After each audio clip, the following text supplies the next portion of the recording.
Punjab Haryana high court से आम आदमी पार्टी की भगवत मान सरकार को डबल झटका लगा है। मैनेजिंग एडिटर अमीश देवगन की यह खास रिपोर्ट देखिए।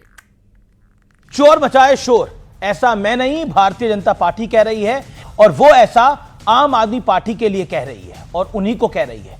अब बीजेपी ऐसा क्यों कह रही है, इसकी वजह बेहद संगीन है। संगीन इसलिए क्योंकि दिल्ली के जंतर मंतर पर कॉकरोच जनता पार्टी ने जो आंदोलन तैयार किया था, ऐसा माना जाता है कि उस आंदोलन के पीछे आम आदमी पार्टी का दिमाग और संसाधन थे। इसकी वजह यह है कि अभिजीत दिपके, आशुतोष रांका, सौरभ दास समेत कई सीजेपी के पदाधिकारी आम आदमी पार्टी से लंबे वक्त तक काम कर चुके हैं। क्रोनोलॉजी समझिए, आम आदमी पार्टी सीजेपी के पीछे और सीजेपी जंतर मंतर पर छात्र आंदोलन के पीछे। बीजेपी का सवाल है कि अरविंद केजरीवाल को पंजाब के स्टूडेंट्स की उतनी परवाह क्यों नहीं है जितनी नीट वाले स्टूडेंट्स की है। बीजेपी ने ऐसा इसलिए कहा क्योंकि जब जंतर मंतर पर धरना चल रहा था, करीब करीब उसी दौर में पंजाब में भी पेपर लीक और नियुक्ति प्रक्रियाओं में धांधली की खबरें जोर शोर से आ रही थी। लेकिन अरविंद केजरीवाल और सीएम भगवंत मान ने स्पेसिफिकली कहा था कि पंजाब में आम आदमी पार्टी की सरकार बनने के बाद से एक भी पेपर लीक नहीं हुआ। यह कहा गया था, प्रवक्ता भी कहते थे। और जिस ताजा मामले की चर्चा हो रही थी, उसे चीटिंग का केस बताकर उसे रफा दफा उसे रफू किया जाता था, उस पर पर्दा डाला जाता था, उसे छुपाया जाता था। यकीन ना आए तो खुद सुन लीजिए, क्योंकि इसके बाद की स्टोरी बेहद इंटरेस्टिंग होने वाली है व्यूअर्स। पंजाब में पेपर लीक नहीं हुआ। 4.5 साल हो गए गवर्नमेंट को, पंजाब में एक भी पेपर लीक नहीं हुआ। हमारे पास एक चीटिंग का मामला आया था। सुना आपने। अब इस कहानी में एक बड़ा ट्विस्ट आ गया है। पंजाब हरियाणा हाई कोर्ट ने कट्टर ईमानदार वाली पार्टी के कट्टर ईमानदार नेताओं के दावों वाले गुब्बारे से में ऐसा पिन मारा है कि किसी से जवाब देते नहीं बन रहा, क्योंकि हाई कोर्ट ने Punjab state rural livelihoods mission के तहत भर्ती प्रक्रिया पर 2 सितंबर तक रोक लगा दी है। इससे एक दिन पहले अदालत फार्मासिस्ट ऑफिसर भर्ती प्रक्रिया पर भी रोक लगा चुकी है। रोक लगाने के मायने क्या है?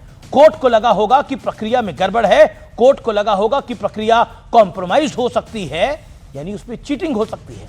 कोर्ट को लगा होगा याचिकाकर्ताओं की शिकायतों में दम है, यानी अरविंद केजरीवाल के दावों के विपरीत यह चीटिंग का मामला नहीं, पेपर चोरी फिर धांधली का मामला है।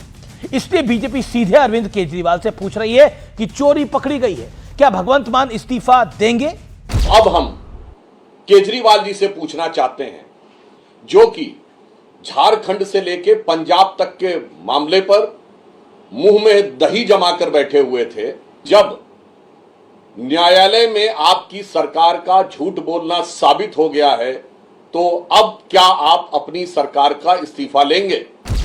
हालांकि इस्तीफे की बात शायद थोड़ी ज्यादा हो गई। पॉलिटिक्स में इतने ऊंचे मॉरल हाई ग्राउंड्स की उम्मीद किसी से नहीं अब होनी चाहिए, क्योंकि अगर नैतिकता होती तो रांची में स्टूडेंट्स के साथ भी वैसी ही फैंसी भीड़ होती जैसी जंतर मंतर पे हमने देखी थी। वहां खाने की किल्लत ना होती, मेटा को रांची वाली रील्स भी उतनी ही अच्छी लगती जितनी जंतर मंतर वाली लग रही थी।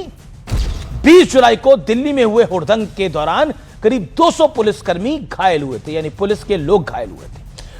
खुद आम आदमी पार्टी की पंजाब पुलिस दावा कर चुकी है कि जंतर मंतर पर उस दिन पेट्रोल बम के साथ आईएसआई स्पॉन्सर्ड आतंकी मौजूद थे। ISI sponsored. इसके बावजूद Abhijit Dipke and company and party इस बात पर अड़े रहे कि दिल्ली पुलिस तमाम दंगाइयों के केस वापस ले। वाह क्या सीन है।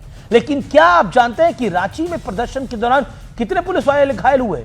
मात्र 14। और कितने लोगों पर केस दर्ज किया गया है? 600। संसद में भी हंगामे का खेल चलता रहा। विपक्ष ने पहले कहा धर्मेंद्र प्रधान का इस्तीफा हो जाना चाहिए, यही कहा ना, हो गया। फिर कहा गृह मंत्री अमित शाह को सदन में जवाब दें। पहले सरकार ने, फिर खुद देश के गृह मंत्री ने कहा कि एक एक प्रश्न का जवाब मैं देने को तैयार हूं, लेकिन इसके लिए विपक्ष को सदन चलने देना होगा। पर ऐसा हुआ नहीं। जंतर मंतर से रांची तक और रांची से पंजाब तक और फिर बैक टू पार्लियामेंट। क्या पूरा घटनाक्रम नेचुरल लग रहा है? सब कुछ ऑर्गेनिक लगता है आपको, या फिर खेल कुछ और ही खेला जा रहा है? क्या इसी वजह से बीजेपी कह रही है कि चोर मचाए शोर?